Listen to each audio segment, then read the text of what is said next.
శూద్రక మహాకవి కురుత నాటకం మృచ్ఛకటిక మట్టి బండి. మొదటి భాగం 5-10-24. శ్రీమాన్ నేలటూరు రామదాసయ్యంగార్ గారి అర్ధ తాత్పర్య వివరణలు మనం అనుసరిస్తున్నాం. దీని ఆంధ్రప్రదేశ్ సాహిత్య అకాడమీ వాడు ముద్రించారు. వేదం వెంకటరాయ శాస్త్రి అండ్ బ్రదర్స్ వాళ్ళు మద్రాసు నుంచి ప్రచురించారు. అవతారిక శ్రీ ఆంధ్రప్రదేశ్ సాహిత్య అకాడమీ వారి ప్రోత్సాహంతో శ్రీమాన్ నేలటూరు రామదాసయ్యంగార్ సంస్కృత వాంగ్మయాన్ని రత్నశిఖరం వంటి నాటకాలు, రాజ్యమైన ఉత్తర రామచరిత్ర, ముద్రా రాక్షస మృచ్ఛకటికాలు చక్కని వ్యాఖ్యలు రచించారు. తత్పూర్వమే వీరి అభిజ్ఞాన శాకుంతల వ్యాఖ్య వెలువడి ఉంది. శ్రీ అయ్యంగార్ మా తాతగారు వేదం వెంకటరాయ శాస్త్రి గారి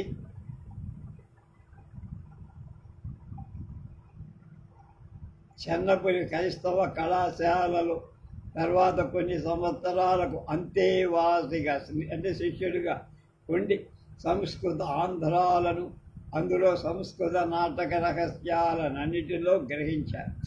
వారి నెలను ఈ వ్యాఖ్యానంలో నిక్షేపించారు. వట్టి టీకా తాత్పర్య అలంకారాది నిర్వచనాలతో విద్యార్థి మాత్ర ప్రయోజనాన్ని ఉద్దేశింపగా ప్రౌఢ పరిశోధకులకు ఉపయోగంగా నాటక ప్రయోగ రహస్య తచ్చరిత్ర ఉద్ఘాటన పూర్వకాలైన వ్యాఖ్యలు కూడా రాశారు.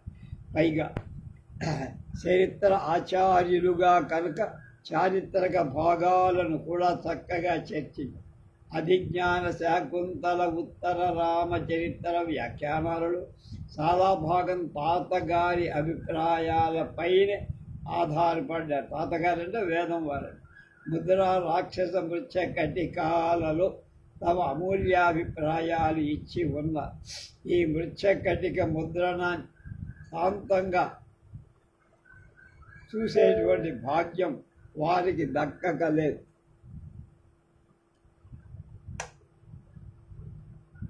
అకాడమీ వారు ముద్రణ కార్యాన్ని నాకు అప్పగించినందువల్ల అక్షరాల కూర్చి ప్రూఫులు చివరి ప్రూఫులు వారికి పంపుతూ ఉండేవారు.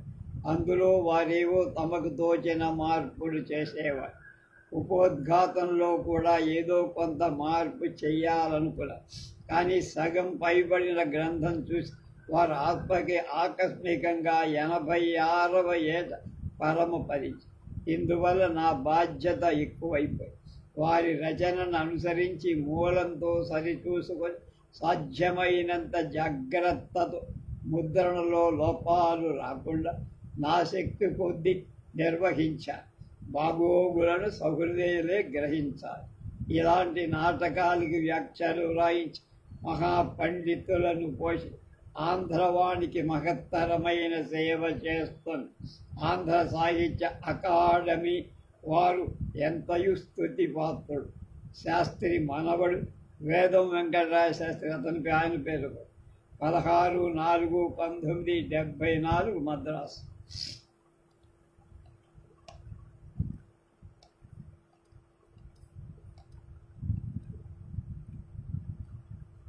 ఇందులో పాత్రుడు సూత్రధారుడు, చారుదత్తుడు నాయకుడు, రోహసేనుడు చిన్నబాలుడు, మైత్రేయుడు అనేవాడు విదూషకుడు, వర్ధమానకుడు, సంస్థానకుడు, శకారుడు అంటారు వాడిని. అలాగే వితుడు, స్థావరకుడు, ఆర్యకుడు, కొత్తరాజు, శర్విలకుడు, సంవాహకుడు, మాధురుడు, అలాగే దగ్గరకుడు, జ్యూతకారుడు, కర్ణపూరకుడు, అధికరణికుడు, శ్రేష్ఠి, ధనదత్తుడు, కాయస్థుడు వాడు, చందనకుడు, అలాగే వీరకుడు, వసంతసేన విటుడు, కుంభీలకుడు, చండాలురు, శోధనకుడు, స్త్రీలు వసంతసేన నాయిక ధూత చారుదత్తుని పత్ని, వృద్ధ వసంతసేన తల్లి, మదనిక రదనిక ప్రస్తావికుడు, పాలకుడు రాజు, రేఖిలుడు సిద్ధుడు. స్థలం ఉజ్జయిని. కాలం 4 రోజుల కాలంలో జరిగిన నాటకం. పాత్రలు శౌరసేని, అవంతి, ప్రాచ్య, మాగధి అపభ్రంశాలను ఉపయోగించాడు కవి. రసాస్వాది, ఉపోద్ఘాతం. మా సాహిత్య విద్యాగురువు కవి హృదయ చక్రవర్తి కీర్తిశేషులు వేదం వెంకటరాయ శాస్త్రులు హర్ష ప్రియదర్శిక నాటిక సంస్కృత టిప్పణి సంపూర్ణ ఆంధ్రీకం 1969లో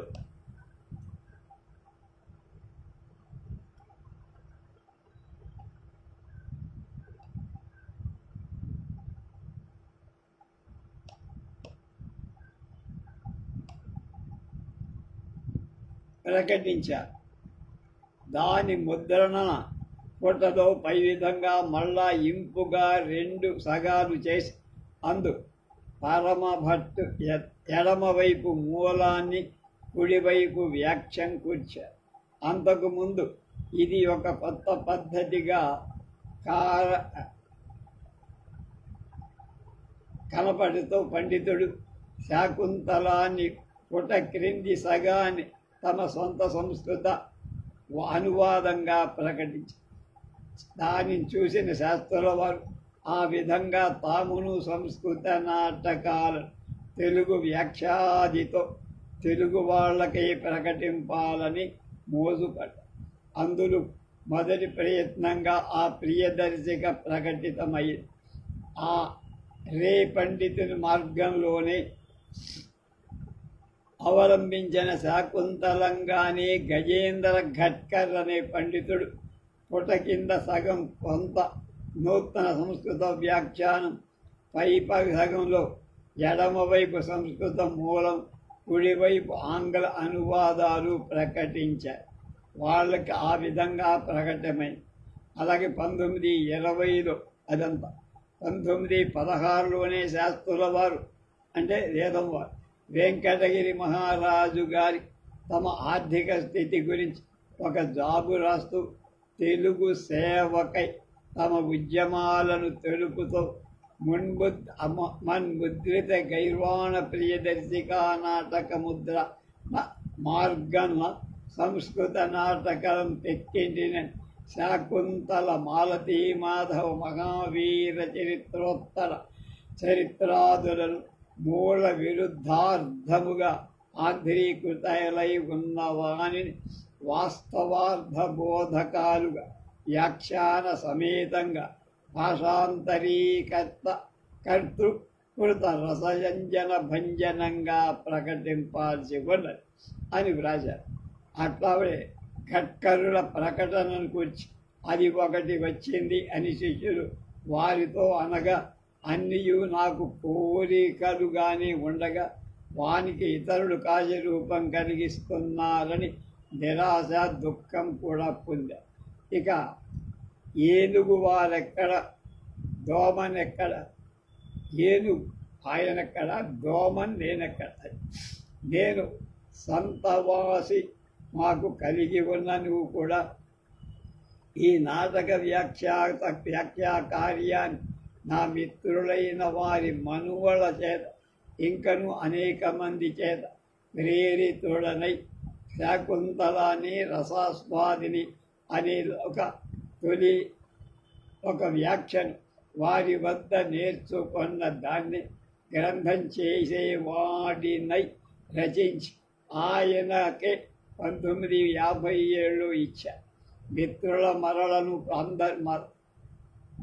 మిత్రుడు మళ్ళా ప్రోత్సహించగా ఆ యతి శాకుంతలమైన ఉత్తర రామచరితము శ్రీ శాస్త్రుల వారి దగ్గర నేర్చుకున్న దాని చేత తద్రసాస్వాదినిగా ఒక వ్యాఖ్య రాసి ఆ ప్రజానురంజకంగా దీక్షాచరితంగా భారత ప్రజానురంజకంగా మహామాత్య నెహ్రూ పండిత స్మారక సమర్పణ చేయగా దానిని ఆంధ్రప్రదేశ్ సాహిత్య అకాడమీ అధ్యక్ష గౌరవ బెదవాడ గోపాలరెడ్డి దొరగారి తత్కార్యనిర్వాహక రామానుజయం గారిని ఆదరమున అకాడమీ ప్రకటింపగా అంగీకరించవ అది వారి చేత అలా 1965లో ప్రకటింప ఇలా శాస్త్రుల గారి ఉద్యమమైన నాటక వ్యాఖ్య ప్రకటన కొంతసాగి అప్పుడు ఆ అకాడమీ వారు ఇంకా గొప్ప ప్రాచీన సంస్కృత గ్రంథాలు సవ్యాఖ్యానంగా ప్రకటింపకోరి ఉన్నారని తెలిసి నేటి భారత స్వరాజ్యంలో సాధుకార్య దీక్షయు స్వార్థత్యాగము లోక శివ శంకరాభినివేశము సర్కారు సమపేతులను ప్రజాహిత పరాయణుడు రాజ్యాన్ని స్వతంత్రాన్ని సొంతంగా చేసుకున్న ప్రజ దానిని శాంతంగా భద్రంగా ఉంచుకునే తత్పరతను వలంతి అవుతుందని రాజనీతి ప్రయోగ చతురాలైన ముద్రారాక్షస నాటకాన్ని కూడా నేను శాస్త్రుల గారి వద్ద నేర్చుకొని సాహిత్య మార్గంలో వ్యాఖ్య వ్రాయగా దానిని కూడా ఆ మహనీయులే అకాడమీ తరపున గ్రహింప నన్ను ధన్యుని చేశారు. అప్పుడు మా మార్గంలోనే మృచ్ఛకటిక నాటకం మిక్కిలి ఇతివృత్త వైచిత్రం పాత్ర వైచిత్ర్యం కలిగి తక్కిన నాటకాల కంటే అనేక విధాలుగా వేరు తీరుగా విశ్వనాటక కవి అయిన షేక్స్పియర్ తలపిస్తూ వాడికి 1000 పూర్వగామి అయి షేక్స్పియర్కి ముందు 1000 క్రితం ఈ నాటకం వచ్చి ప్రయోగంలో ప్రేక్షకుల మనసును ఎంతో కాగా 10 అంకాల పొడవు గల దాని ఆ మహనీయుల ఆ పరిషత్తు యొక్క ఆదరాన్ని ఆశ్రయించి యథామతిగా అలాగే వ్యాఖ్య రాశారు. అప్పుడు మా గురువు గారు ఆ ఉద్యమాన్ని కొంత నిర్వర్తించిన వాడనయ్యానని ధన్యుడయ్యా. అంటే గురువు గారు చేపట్టిన పని నేను కూడా మృచ్ఛకటికము కొత్త రకపు నాటకం, మిగతా నాటకానికి దీనికి తేడా. మృచ్ఛకటికము గీర్వాణాల్లో అంటే సంస్కృత అనేక రకాలుగా అనన్య సాదృశ్యమైన నాటకం. అంతకు ముందు ఎప్పుడు అలాంటి నాటకత దశరూపకాలలో ఇది ప్రకరణ లక్షణంతో కలిగి ఉంది. ఆత్మశక్త్యా కవిర్యత్ర కథాం నాయకమేవ చ ఔత్పత్తికం ప్రవరుతే బద్ధతే ప్రకరణం ద్విధా ప్రకరణం తత్ శుద్ధం తత్కీర్ణమేవ చ పురస్త్రీ రచితం శుద్ధం తత్కీర్ణం దేశ్యమాకృతం అని భరతుడు నాట్యశాస్త్రంలో చెప్పి భవేత్ ప్రకరణే వృత్తం లౌకికం కవికల్పితం శృంగారోంగీనాయక విప్రో మాథ్యోధవా శాసాయ ధర్మ కామార్థం పరోధీర ప్రతాంతక నాయికా కులజా క్వాపి వేశ్యా క్వాపి ద్వయం క్వచిత్. మృచ్ఛకటికం నిజంగా ఈ లక్షణాలు కలిగి ఎందు అంకారు అనేది 10 కనుక ఇంకా వివిధమైన రసాలు ఉన్న శృంగార రసం అంగిగా ఉంది. ఇతివృత్తం పురాణ బృహత్ కథాది పూర్వ ఆకరాల నుండి రెఫరెన్స్ నుండి తీసుకోబడి కాదు, మరి కేవలం కవి కల్పితం. నాయకుడు పుట్టుకతోనే బ్రాహ్మణుడు, వృత్తి చేత వర్తకుడు, ద్విజసార్ధవాహుడు. అతడు దేశాంతర గలం కమలవాడు, ధీర శాంత లక్షణాలున్నవాడు. నాయిక భోగం కులంది కులజ అలాగే ఒకతే కలదు. కావున ఇది సంకీర్ణ ప్రకరణం అంటారు. ఇలా వట్టి లక్షణ పారాయణ మాత్రంలో వృక్షకటి యొక్క నిజమైన తత్వం తీరు తెలియదు. ఈ శాస్త్రాన్ని గ్రహించి అనువదిస్తూనే శూద్రక కవి దానిని ఉల్లంఘించటానికి సిద్ధపడ్డాడు. ఇతనికి కొత్త మార్గాల మీదనే కన్ను. నిజంగా అతడు కొత్త తెలుగు నాటకాన్ని రంగానికి తెచ్చాడు. శూద్రకుడు సంప్రదాయ విజయ సేతువును బహువిధాలుగా ఉల్లంఘించాడు. హిందూ శాస్త్రాల నుండి ప్రతి అంకాన్ని ఆసన్న నాయిక కాదు, ఎన్నింటినో నాయకుడు ఆగపడడు, వినపడుతూ ఉంటాడు. అలాగే నిద్ర కోరి అసాధారణ దృశ్యాలు, నిద్ర జోరావరి, బలాత్కారం, జగడాలు మొదలైన రంగాన్ని చూపక మానవలసిందని భరతానుశాసనం. మరి శూద్ర కవి ఈ సంప్రదాయాలకు ఎన్నింటినో ప్రదర్శించారు. చావు కానీ, జోదం కానీ, యుద్ధం కానీ రంగం మీద ప్రదర్శించకూడదంటే శూద్రకుడు అన్నీ ప్రదర్శించాడు. మల్ల యుద్ధానికి భాసుడు అతని కొంత మార్గదర్శకం.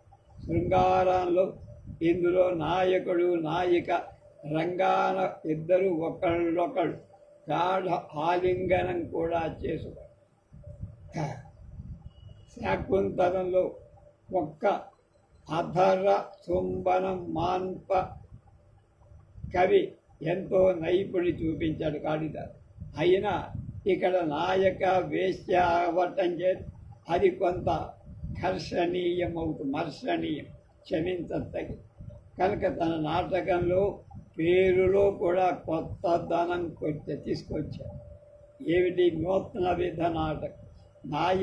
నాయకాఖ్యానం సంజ్ఞా ప్రకరణాధిప అన్నది శాస్త్రం. నాయకులు పేర్లను బట్టి పేరుగా చెప్పదు. అలాగే ఇందులో మృత్యకటిగా చిన్న మట్టి వంటి నాటకంలో ఎక్కడో వచ్చే ఒక చిన్న ప్రస్తావం, దానికి ఈ నాటకానికి పేరు పెట్టడం కొత్త విషయం. ఎవడు పెట్టలే. శాకుంతలం అంటే శాకుంతలం, అలాగే మాలతీ మాధవం అంటే వాళ్ళది, మిగతా నాటకాలన్నీ. అయినా నాటకాలు కల్పితార్థ ప్రకాశంగా పేరు పెట్టది అవుతాయి. శాకుంతలంలో అభిజ్ఞానాన్ని బట్టి కదా దానికి పేరు. అలాగే అది నాయిక పేరుకు తగులుకొని ఉండదు. ఈ మట్టి వంటి ప్రస్తావన ఇందు కథలో గొప్ప ప్రయోజనం చూపిస్తుంది. శూద్రకుని సూత్రధారుడు సంస్కృత భాషణంతో మొదలుపెట్టి హఠారున ప్రాకృత భాషలోకి దిగుతారు. అలాగే అందుకు కారణం చెప్పడు. కార్యవశాత్ ప్రయోగవశాత్ అని తన అనివార్యంగా తన భార్య ప్రాకృతాన్ని బోధ చేస్తారు. అలాగే ఇంకా బయట, ఇంట్లో బయట ఎక్కువగా ప్రాకృత భాషణమే ఆ కాలంలో వాడుకన్నారు. అది ప్రేక్షకులకు తెలియటానికి వీలు. అందుకని నాటకాల గూర్చిన శూద్రకుడి అభిప్రాయం కొంత మనం చర్చించుకోవాలి. అంతకు పూర్వం ప్రాయికంగా నాటకాలు ఆర్యమిశ్రుల కోసం, విద్వాంసుల కోసం వ్రాయబట్టి, అంటే అప్పర్ స్టేట్ ఆఫ్ సొసైటీ వాళ్ళు, అలాంటి వాళ్ళే నాటక ప్రధాన ప్రేక్షకుడుగా. భవభూతి ఉత్తర రామచరితం కాలప్రియనాథస్య యాత్రాయాం అని వాళ్ళ ఆయా తిరునాళ్లలో ప్రయోగింపబడిందని యాత్రిక సామాన్య జనానికి ఉద్దేశించినట్లుగా రాశారు. అట్లాగే తత్ప్రౌఢత్య ఉదారతాచరసనవచనాన్ యచ్ఛాద్ధతో గౌరవం అని తన నాటకపు భాషను గురించి చెప్పికొన్నందున అది పై అంతస్తు పండితులకు ఉద్దేశింపబడిందని అర్థమవుతుంది. అది మరి మృచ్ఛకటికం సామాన్య జనులకు పామరుల మూకకు అంటే లేబరంట వీళ్లతో ప్రహసనంలో మారుతున్న వాళ్ళ బోధపడి హృదయంగమంగా ఉండాలని కవి ఉద్దేశించి ఉంటారు.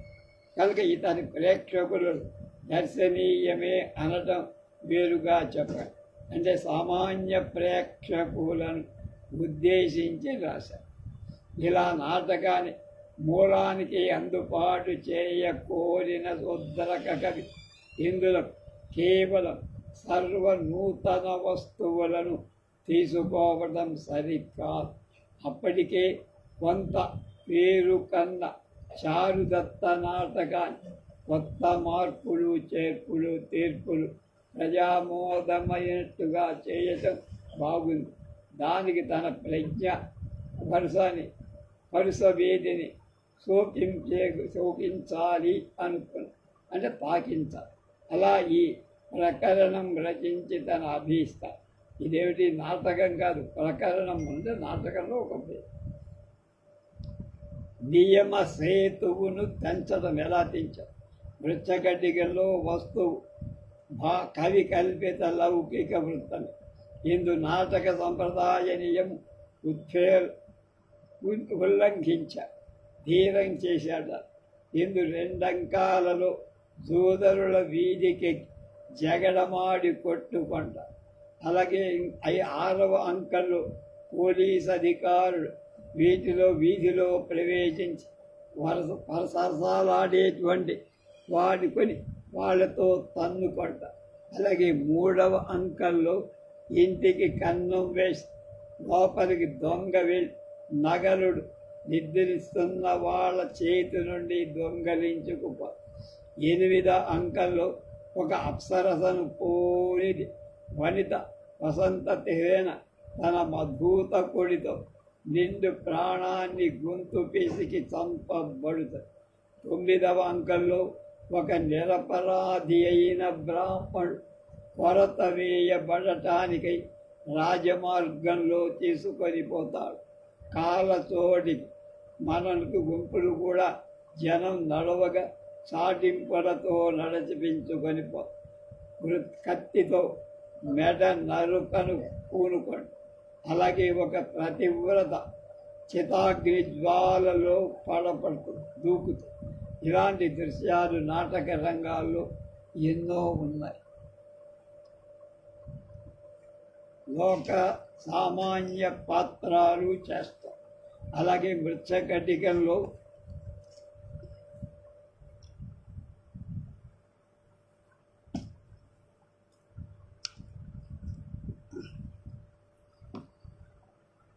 పాత్రలలో ఓనివి సాంప్రదాయక నాటకాల్లో అగపడేవి కావు. ఆ నాటకాల్లో మామూలుగా రాజులు రాణులు వాళ్ళ సేవకులు దౌవారికులు పరిచారకులు దాసీజనం మంత్రి సేనాపతి అంతా లోకాలపై అంతస్తు ప్రాయికంగా లక్షణానుగుణంగా కూర్చారు. లోకంలో సాధారణ జీవంతో ఆగుపడేవాడు కనుక అలా కాళిదాసుని చెందిన వాళ్ళని పోలీసు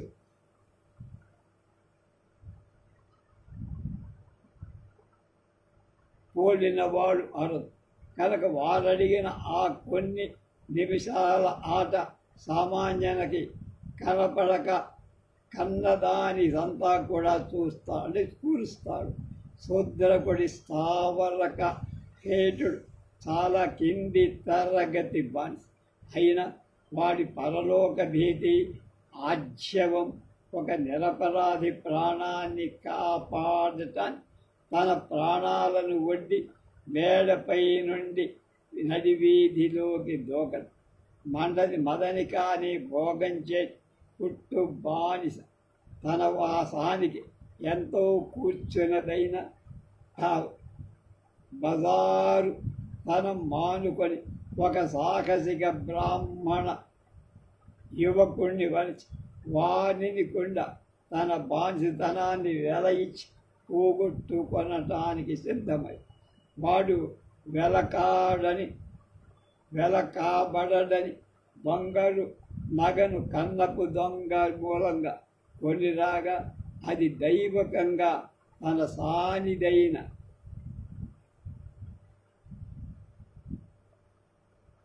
తన కనిపెట్టి అది పనికి రానిదని తనకు దాని స్వేచ్ఛ కలుగ ఏకైక మార్గం వృద్ధమగునని తలచి ఓడక దానికి సానికి ఇల్లడ తీర్పగా మళ్ళా ఇప్పింప కోరి సత్యనిష్టం ఔదారి కొలమాధికారుగా జీవహింస చేయని స్వభావం కై రాజాజ్ఞ నిర్వహణ మాత్రంలో యథావిధిగా పరసేవలసిన వాళ్ళమని తమ పరలోకాలు దైవ చింతన చెప్పుకోవడం పోలీసు వీరకుడు తన ఒకరు ధర్మంలోని నిర్వహణ తత్పరతతో తన ఆయనని చూడాలని సర్కారు సేవాదీక్ష ఇవన్నీ కనపడు. అంటే డౌన్ ట్రాడన్ అనేటువంటి వాళ్ళ గురించి బాగా చూపించారు.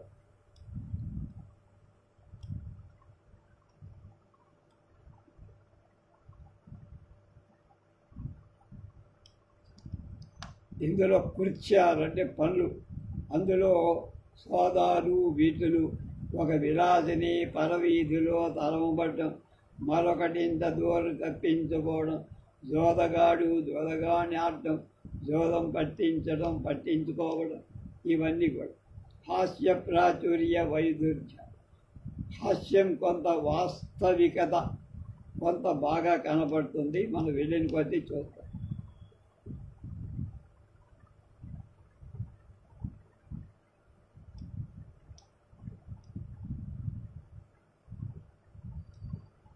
జనసామాన్యం దీన్ని చూసి ఆనందించాలి అని షేక్స్పియర్లో ఇలాంటి లక్షణాలు ఉన్నాయని ఎమర్సన్స్ నే to Shakespeare great men are more distinguished by range and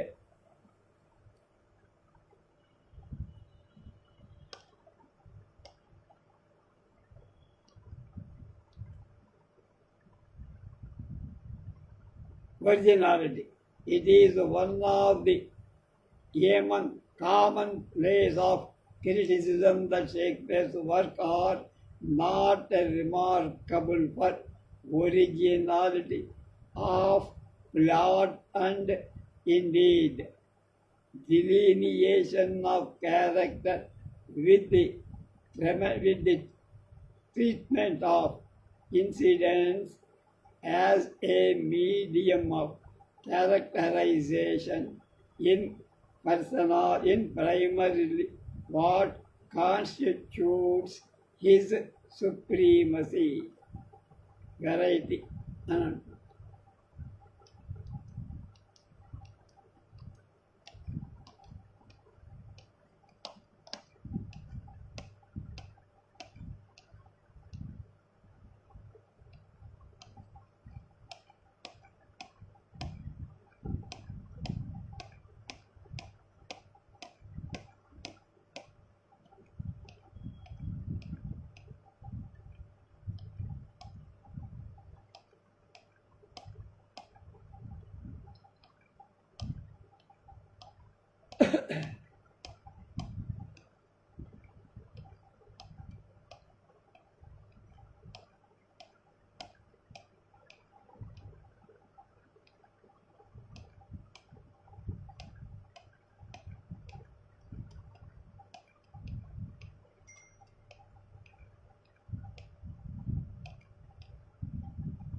దాదాపు 100 పేజీల ఉపోద్ఘాతం రాశారు అయ్యంగారు. అసలు దానిలోకి వెళ్దాం. నాంది పర్యంక గ్రంథిబద్ధ ద్విగుణిత భుజగాశ్లేష సంవీతజాను అంతగా ప్రాణావరోధ హ్యుపరత సకల జన జ్ఞాన వృద్ధేంద్రియస్య ఆత్మన్యాత్మానమేవ వ్యపగత కరణం పశ్యతస్తత్వదృష్ట్యా. శంభోవన్ పాదు శూన్యే క్షణ ఘటితలయ బ్రహ్మలగ్న సమాధి. అది మొదటి శ్లోకం.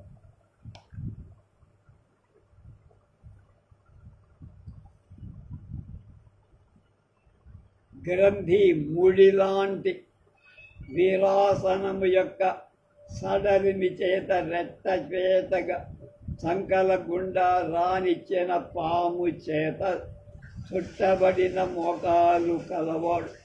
ద్విగుణిత అంటే ఎక్కువ అయిన ఇబ్బడి ముబ్బడి అంటాము. తర్వాత వృద్ధేంద్రియస్య దేహం లోపల ప్రాణవాయు ఊపిరిని దిగబట్టుట చేత ఉడిగిన శబ్దస్పర్శాది జ్ఞాన రూపాలైన చిత్తవృత్తుల చేత అడ్డగింపబడిన ఇంద్రియాలు కలవాడు. కలగని బాహ్య ఇంద్రియాలు అంతరింద్రియాలు కలవాడని కనుకనే తత్వదృష్ట్యా పరమార్థ దర్శనం చేత తన సామాన్యుణ్ణి పొందగలిగాడని.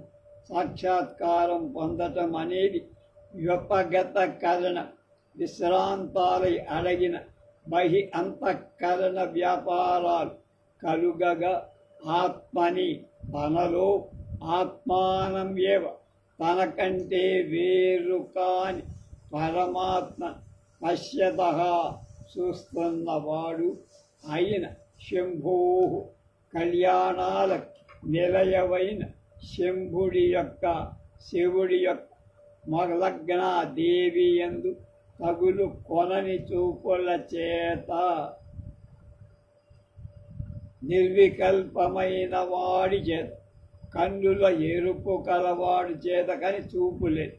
అంటే కోర్పబడిన సంపాదింపబడిన వాసన పూర్వ అనుభూతార్థాల స్మరణ విత్తనం కూడా నాశనమైన కారణంగా పరమాత్మలో గాఢంగా నిలిచిపోయిన దృష్టి కల సమాధి నియమం తదేక ధ్యానం కహా మెమ్ము పాతు రక్షించు. అలాంటి పరమాత్మ మనల్ని రక్షించుకాక. పరమాత్మలో లగ్నమై ఉన్న శంభుడి సమాధి మిమ్మల్నందరినీ రక్షించుగా. ఆ సమాధిలో ఉన్న శంభు వీరాసనంలో కూర్చొని ఉన్నాడు. ఆ ఆసనం సడలక సుఖంగా ఉండటం, సంకలలో దూరి మోకాలి చుట్టూ మెత్తబడిన పాము రెట్టపేటలుగా చుట్టుకొనబడి ఉన్నాడు. ప్రాణాయామం చేత బాహ్య అంతరేంద్రియాలు అడ్డటం చేత అతనికి మరొక ఏ జ్ఞానం లేకుండా ఉన్నాడు పరమాత్మ. కనుక తనలోని తనకన్నా వేరు కాని తత్వాన్ని, ఆత్మతత్వాన్ని పరమాత్మ సాక్షాత్కరించుకొని కనుకనే చూపు ఎక్కడికి లేదు, శూన్యంగా కనబడు. ఆ బ్రహ్మంలో తగులుకొని ఉంది. ఎవరు రాసినట్లయితే దాన్ని శ్లోకం.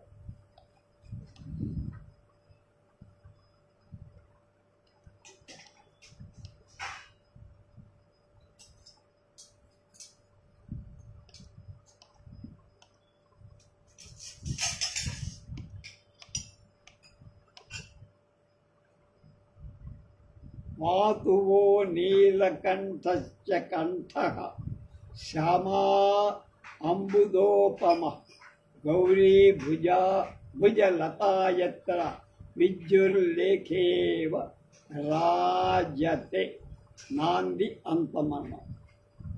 ఎత్రా ఎవడు ఎందు గౌరీ భుజలత బంగారు వన్నె మేనుకల పార్వతి యొక్క తీగలోని బాహువు విద్యుత్ రేఖాయు మెరుపు తీగలాగా రాజతే ప్రకాశిస్తోందో. శ్యామ అంబుద ఉపమ నల్ల మబ్బుగా పాటుగా నీలకంఠ నల్లని మెడ కలిగినటువంటి శివుడి యొక్క ఈశ్వరుడి యొక్క కంఠ మెడ వహా మేము పాతు రక్షించుగాక. అవన్నీ సామాజికులైనటువంటి వాళ్ళు. శ్యామలపు మెడగల దేవుడి మెడను ఆలింగనం చేసుకున్నందువల్ల గౌరీదేవి బాహువు కూడా నల్ల బొగ్గు మీద మెరుపు గీతలాగా ప్రకాశిస్తుంది. అలాంటి ఆలింగన సుఖం అనుభవిస్తున్న నీలకంఠుడు మనందరినీ బ్రోతుగాక. ఆముఖం సూత్రధారుడు వచ్చాడు. అలమనేన పరిషత్ కుతూహలక విమర్దకారిణ పరిశ్రమేణ ఏవ మఖమార్యమిత్రాత్ ప్రణిచ్చ విజ్ఞాపయామి ఇదం వయం మృచ్ఛకటికం నామ ప్రకరణం ప్రయోక్తం వ్యవసితాః. ఏతత్ కవిః కిల ద్విరజేంద్రగతిశ్చకోరనేత్రః పరిపూర్ణేందుముఖః సువిగ్రహశ్చ ద్విజముఖ్యతముః తమః కవిర్బభూవ ప్రధిత శూద్రక ఇచ్చగాధ సత్వః అని చెప్పుకుతున్నాడు. కథ ఏం చెప్తావురా నువ్వు అంటే, అలం అనేనా చాలు ఇక వద్దు అని. ఇప్పటికే పూర్వరంగం చాలా లాగింది, గంటనే. అందువల్ల సామాజికులు విసుక్కుంటారా, కనుక దానికి మార్చేద్దాం. ప్రేక్షక బృందము యొక్క ఆట చూసేటువంటి కుతూహలాన్ని పాడు చేయకుండా ఈ పాట ఇంకా వద్దు. ఆర్యమిత్ర మిక్కిలి పూజ్యుడు. ఆర్య అంటే పూజ్యుడు, మిశ్ర అంటే అంటం చేత పూజావాడు, కనుక మిక్కిలి పూజ్యుడు అంట. సంస్థుతిత్ ధనం ఇవ్వటం చేత గల్భా చేయకుండా, ఓపిక పట్టి గబ్బా అంటే చేయకుండా, ప్రణిపత్య నమస్కరించి, విజ్ఞాపయామి విన్నవిస్తా చూడటానికి వచ్చినవాడు. ఎత్తి ఏమంటే మృచ్ఛకటికం, మృద శకటం, మృచ్ఛకటి మృద. మృత్ అంటే మట్టి, మట్టితోంచి మట్టి చేత తయారు చెయ్యబడిన బండి. శకటం కటికం అంటే బండి, కటికం అంటే బండి అంటే మృచ్ఛకటికం. శకటం అది కటికమైందన్నమాట. శకటం మృచ్ఛకటికం అంటే మట్టితో తయారు చేయబడిన బండి. అదే మనకు వసంతసేన సినిమా. మృద శకటం మృచ్ఛకటకం తస్తి అత్ర ప్రతిపాద్యతయ. ఇది మృచ్ఛకటి, మట్టితో చేసిన బండి ఇందులో చెప్పబడింది కనుక ఈ నాటకానికి ప్రకరణం అన్నది. ఈ ప్రకరణానికి మృచ్ఛకటికం మట్టి బండి అని చెప్పబడింది కనుక దీనికి ఆ పేరు వచ్చింది. లేక మృద శకటి అల్పానికి ఒకటి కూడా.